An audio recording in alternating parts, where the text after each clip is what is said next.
Prédiction des prochains matchs, conseils fantasy et analyse de la semaine. Fanball, ça commence maintenant. Let's go! À l'émission cette semaine, je reviens sur les signatures importantes des Patriots et des Jets. On a signé Dalvin Cook et Ezekiel Elliott en renfort avant le début de la saison. Je me lance dans mes premières prédictions, tant du côté de l'américaine que dans la nationale. Quelles seront les formations qui vont accéder aux séries d'après-saison?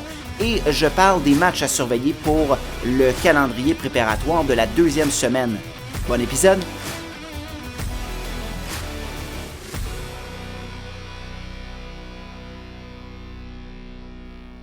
J'ai pas le choix de commencer l'émission en revenant sur les deux signatures importantes des Patriots et des Jets lors de la journée de lundi. Dalvin Cook signe un contrat d'une saison avec les Jets de New York et va rejoindre la bande à Aaron Rodgers. Ezekiel Elliott signe également un contrat d'une saison. Cette fois-ci, c'est avec les Patriots de la Nouvelle-Angleterre.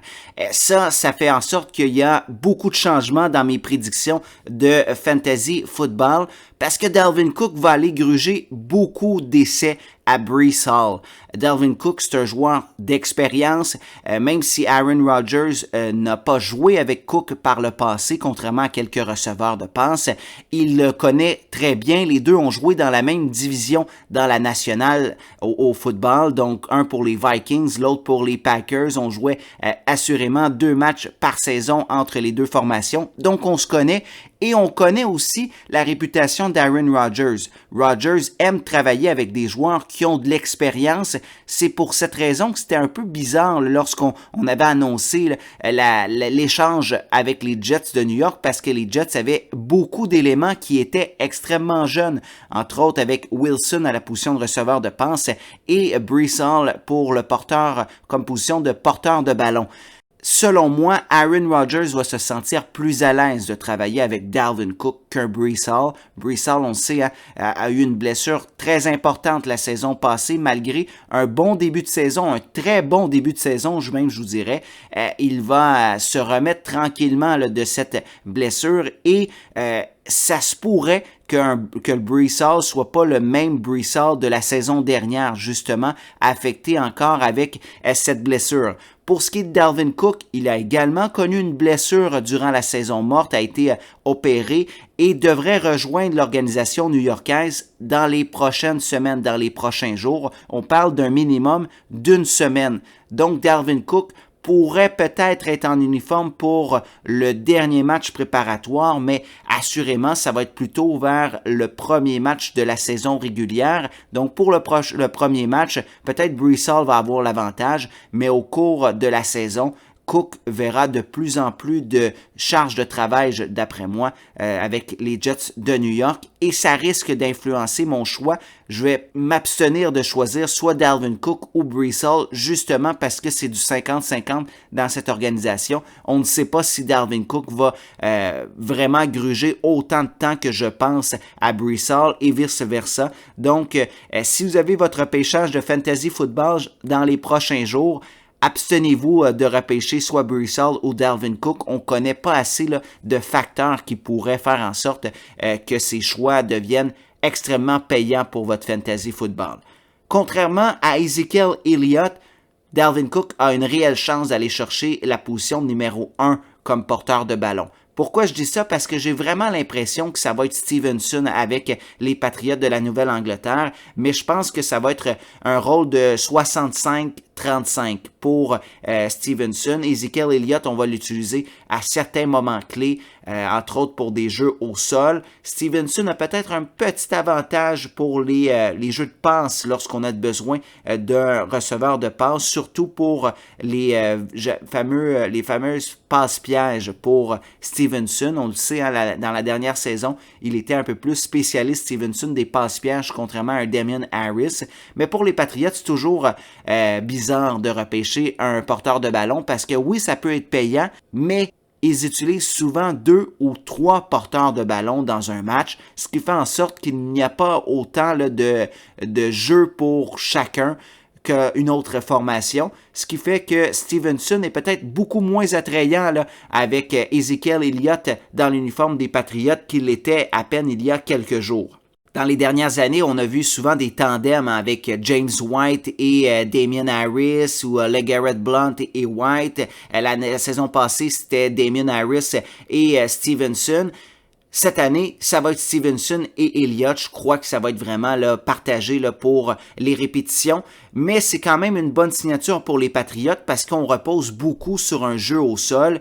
Et on sait, hein, le porteur de ballon, il est plus à risque de blessure. Donc, si Stevenson se blesse, on peut quand même avoir un très bon second porteur de ballon là, en Ezekiel Elliott, même je vous dirais là, un remplaçant de luxe dans la Ligue nationale de football. Donc on a quand même un très bon duo entre Elliott et Stevenson pour les Patriots. Même chose pour les Jets avec Cook et Breece Hall.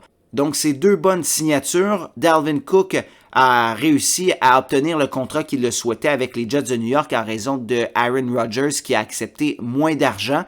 Pour les Patriots, c'est seulement l'espace sous le plafond salarial qui a fait en sorte que tant qu'à perdre cet argent, vaut mieux le dépenser et aller chercher un peu plus de profondeur à la position de porteur de ballon. Et on a signé un contrat d'une seule saison, donc vraiment là, pas de problématique de ce côté pour la formation des Patriotes et on a donné le montant que Ezekiel Elliott voulait pour s'en venir du côté de la Nouvelle-Angleterre. Ce qui est intéressant par contre pour Ezekiel Elliott, c'est que selon plusieurs journalistes qui suivent les activités de la Ligue nationale de football, il est déjà en Nouvelle-Angleterre, du moins il est de passage pour signer les papiers aujourd'hui avec les Patriotes et devrait rejoindre l'équipe un peu plus tard aujourd'hui ou demain en matinée. L'équipe se retrouve à Green Bay pour un entraînement conjoint avec les Packers. Donc, on pourrait voir Ezekiel Elliott en uniforme avec les Patriots dès le prochain match contre les Packers, le prochain match de pré-saison.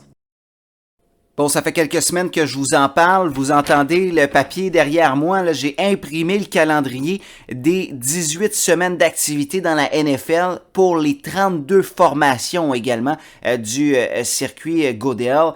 Résultat, je me suis lancé et j'ai prédit chacun des matchs de la NFL pour en obtenir une première ébauche de mes prédictions et quelles équipes, selon moi, vont faire partie des séries d'après-saison. Il y a quand même quelques surprises. Hein? Souvent, quand on fait cette expérience, contrairement à si on n'imprime pas le calendrier, on ne prédit pas chaque match, on peut arriver où on donne deux fois à une équipe, on dit « Ah, les Bills, d'après moi, c'est 13 victoires, les Chiefs, 13 victoires. » Mais ça fonctionne pas parce qu'au bout de la ligne, ils s'affrontent, il y a des matchs contre, on peut pas donner des victoires à tout le monde, il y a seulement un nombre de matchs limité. C'est pour ça que j'aime ça faire cette expérience, c'est la deuxième fois que je le fais et je me surprends toujours à voir des équipes où je croyais qu'ils étaient pour obtenir une dizaine de victoires, finalement c'est un peu moins ou un peu plus. Je me surprends de donner plusieurs victoires consécutives à une formation que je pensais qui serait un peu plus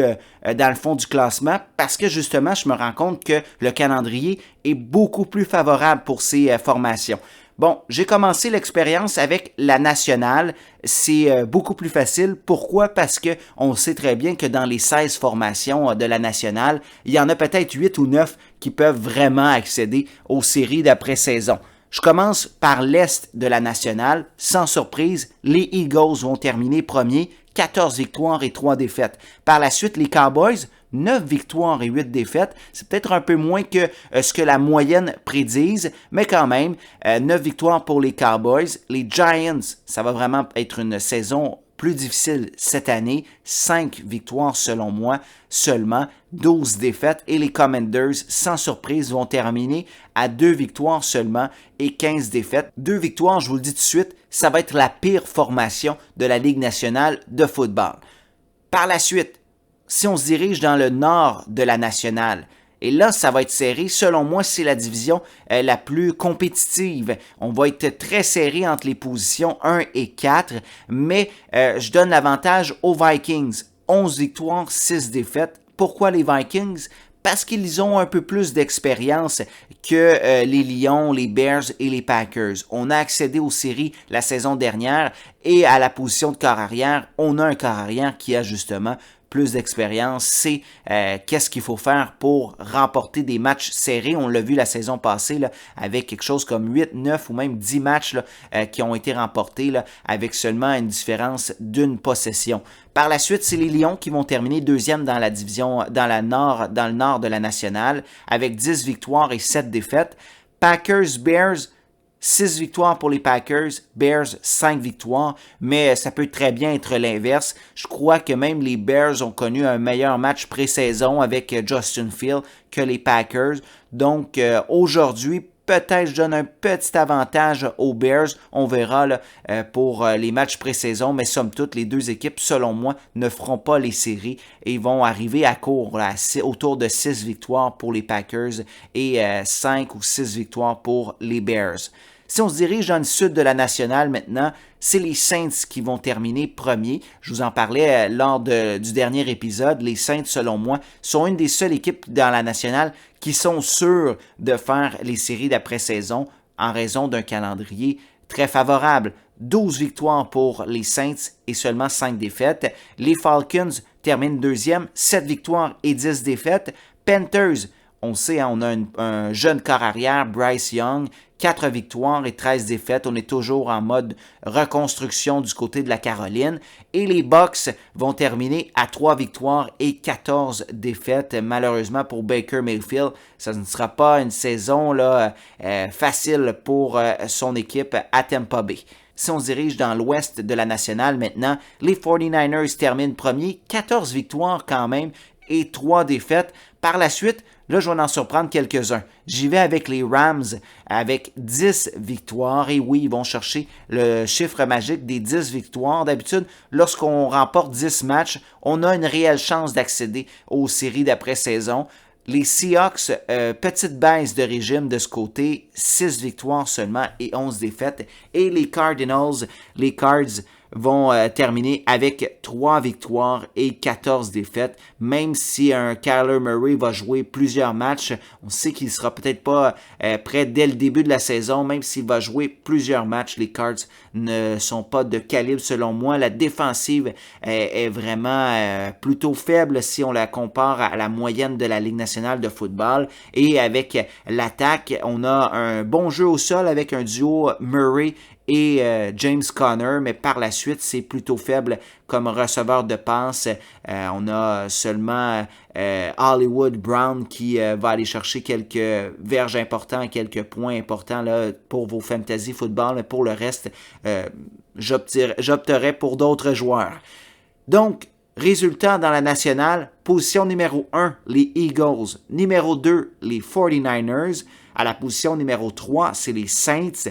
4, les Vikings, 5, les Lions, 6, les Rams, 7, les Cowboys. Comme je vous le disais un peu plus tôt, je ne crois pas que les Commanders, les Bucks, les Panthers, les Cards ont une chance de faire les séries. Les Seahawks, les Packers, les Bears, peut-être les Giants, mais même là, je crois pas. Mais peut-être qu'on a 4 équipes qui pourraient aller chauffer les autres formations, mais on a peut-être vraiment là, 8 ou 9 formations seulement qui ont une réelle chance de faire les séries. En plus de mes 7 premières positions, je pourrais ajouter dans ces prédictions les Seahawks, peut-être les Bears ou les Packers si Jordan Love nous surprend, mais sans plus. Maintenant, l'américaine. L'américaine, c'était beaucoup plus difficile pour cet exercice parce que on avait plusieurs formations. Je vous disais que dans la nationale, il y avait peut-être 8 ou 9 formations qui ont une chance de faire les séries. Dans l'américaine, selon moi, on peut facilement ajouter 12 équipes qui ont une réelle chance de brouiller les cartes et de faire les séries d'après-saison. À l'exception des Texans, des Colts et des Raiders, les autres équipes peuvent brouiller les cartes. On va commencer avec la division nord de l'américaine. Et c'est sans surprise que c'est les Bengals qui vont terminer premiers avec 13 victoires et 4 défaites. Par la suite, entre les Ravens et les Steelers, c'est vraiment du 50-50. J'ai mis un petit avantage à la formation de Baltimore, donc 10 victoires pour les Ravens et 9 victoires pour les Steelers. Et les Browns vont terminer la saison avec 4 victoires. C'est peut-être un peu rude de ma part de mettre la formation de Cleveland avec seulement 4 victoires. Ça pourrait augmenter durant la saison, mais il y a beaucoup de points d'interrogation, surtout à la position de corps arrière avec Deshaun Watson. On a vu quelques bons matchs à la toute fin de la saison, mais est-ce que c'était assez pour me prouver que c'était une équipe qui aspirait aux séries d'après-saison? Je ne crois pas. Si on se dirige dans la division sud de l'américaine, les Jaguars vont terminer premiers. Je vous en parlais comme les Saints lors du dernier épisode. Calendrier favorable, calendrier assez facile. Je crois que les Jaguars peuvent aller chercher 13 victoires et 4 défaites. On a vu dans la deuxième moitié de saison les Jaguars vraiment là, avoir de bons plans de match. On sentait que la chimie entre l'entraîneur Doug Peterson et sa jeune attaque commençait à passer. Et ça fonctionnait. On était en mesure d'inscrire beaucoup de points au tableau. La défensive reste quand même assez jeune. On a tenté d'obtenir un peu de renfort durant la saison morte, mais les Jaguars vont être la meilleure équipe dans la division sud de l'américaine. Je ne crois pas que ça va être une surprise pour plusieurs. Par la suite, c'est les Titans avec 10 victoires. Oui, j'ai mis la formation du Tennessee. 10 victoires. Je pense que vraiment l'ajout de DeAndre Hopkins a fait en sorte que c'est une attaque beaucoup plus équilibrée avec Derrick Henry et Hopkins par la passe. Donc, je crois que c'est possible d'aller chercher 10 victoires et une fois qu'on a franchi ce cap, surtout dans l'américaine, on peut aspirer à une place en série pour cette saison. Les Colts et les Texans, sans surprise, vont terminer 3 et 4e dans cette division. Je crois que ça va être 4 victoires pour les Colts et 3 victoires pour les Texans. Petit avantage pour les Colts en raison de leur porteur de ballon et une défensive un peu plus solide pour l'équipe d'Indianapolis. Si je me dirige dans l'ouest de l'américaine, je crois que ça va être une des divisions les plus relevées, mais je n'ai pas le choix de donner l'avantage aux Chiefs de Kansas City parce que c'est l'équipe championne. Faut rendre à César ce qui lui revient. Les Chiefs méritent d'avoir l'étiquette de favori dans cette division très relevée, mais c'est seulement 13 victoires pour les Chiefs. Je dis seulement 13 victoires parce que les Chargers, je leur ai donné également 13 victoires, mais petit avantage à la formation de Patrick Mahomes qui va faire en sorte qu'ils vont obtenir l'avantage dans cette division. Les Chargers également 13 victoires parce que depuis les dernières années, on sent que ils ont les éléments dans leur formation. Les Justin Herbert, une attaque explosive en Austin Eckler, Keenan Allen, Mike Williams, même on a repêché un très bon receveur de passe également pour ajouter de la profondeur et donner des armes supplémentaires à Justin Herbert. Il faut juste que la défensive commence à être plus solide parce que même si on a des bons atouts en défensive, on dirait qu'on a toujours de la difficulté pour les Chargers de la défensive de se lever au bon moment. On sait dans le match de série contre les Jaguars, on avait réussi à aller chercher une avance vraiment très intéressante et on s'est écroulé en deuxième demi et on a perdu ce match important en série d'après-saison. Mais quand même, cette saison, ça va être différent pour les Chargers, surtout qu'on a un nouveau coordonnateur offensif et je crois vraiment que ça va être la pièce qui va faire en sorte que les Chargers vont s'être améliorés le plus durant la saison morte. Et en numéro 3, j'ai les Broncos. Petite surprise, les Broncos, je leur ai donné 11 victoires. C'est peut-être un peu trop généreux de ma part. 11 victoires pour la formation de Denver. 11-6, leur fiche finale. Je crois que Sean Payton va réussir à trouver les bons éléments là, et faire en sorte que cette attaque soit beaucoup plus productive que la saison dernière parce qu'on était quand même dans les matchs à toutes les semaines en raison de leur défensive. La défensive risque d'être encore une fois excellente. C'est l'attaque qui me pose des questions, surtout que dans le premier match de pré-saison, les Broncos ont laissé l'attaque numéro 1 sur le jeu pendant 4 séquences offensives. C'est beaucoup. On ne voit que très rarement l'unité numéro 1 sur le jeu aussi longtemps, surtout lors du premier match de pré-saison. Je pense qu'on voulait peaufiner beaucoup de choses. On voulait voir un Russell Wilson un peu plus en confiance avec le livre de jeu. On part de loin, mais les Broncos de Denver peuvent brouiller les cartes et se faufiler dans les séries d'après-saison, selon moi, surtout avec Sean Payton. Par la suite, position numéro 4, les Raiders de Las Vegas, sans surprise, 6 victoires et 11 défaites. Ce ne sera pas une équipe facile à battre, mais ça ne sera pas non plus une équipe compliquée à battre. Elle risque de se retrouver là, facilement dans le bas du classement dans l'américaine. Et je termine avec la division Est de l'américaine. Pourquoi? Parce que ça va vraiment être un pile ou face entre trois formations, entre les Bills, les Jets et les Dolphins. Les Bills vont terminer, selon moi, en première position, mais ça va être serré. J'ai donné le petit avantage à la formation de Buffalo en me surprenant moi-même parce que je trouvais que les Bills, dans la saison morte, c'est peut-être la seule équipe de cette division qui ne s'est pas améliorée, mais j'ai donné l'avantage quand même aux Bills parce que dans les dernières années, cette formation a prouvé qu'elle était une des meilleures équipes, surtout avec un Josh Allen et un Stefon Diggs. Ces deux joueurs qui se connaissent, qui ont eu du succès dans les dernières années ensemble et risquent de le répéter encore une fois cette saison. Par la suite, j'ai mis les Jets en deuxième position avec 10 victoires et 7 défaites. On sait, hein, on a ajouté beaucoup de bons joueurs. Aaron Rodgers, Dalvin Cook, si on nomme que ces deux joueurs. Par la suite, on semble avoir une bonne chimie. On réalise plusieurs bons coups depuis le début de la saison morte pour la formation new-yorkaise. Et c'est pour cette raison que je crois que les Jets ont un petit avantage sur les Dolphins, même si les Dolphins, j'ai également donné 10 victoires et 7 défaites. La différence, c'est que les Jets, Rodgers ne connaît pas son attaque, et pour ce qui est des Dolphins, je n'ai pas confiance en un Tua. Premièrement, pour sa santé, je crois qu'il a une santé fragile malgré lui, on le sait avec son historique de commotion cérébrale, et surtout, même en santé, je suis jamais convaincu d'un Tua. Je crois que on a de bons joueurs en Tyreek Hill, en Jalen Waddle, mais Tua ne peut pas amener son équipe à un autre niveau, à un niveau que Rodgers peut le faire ou un Josh Allen.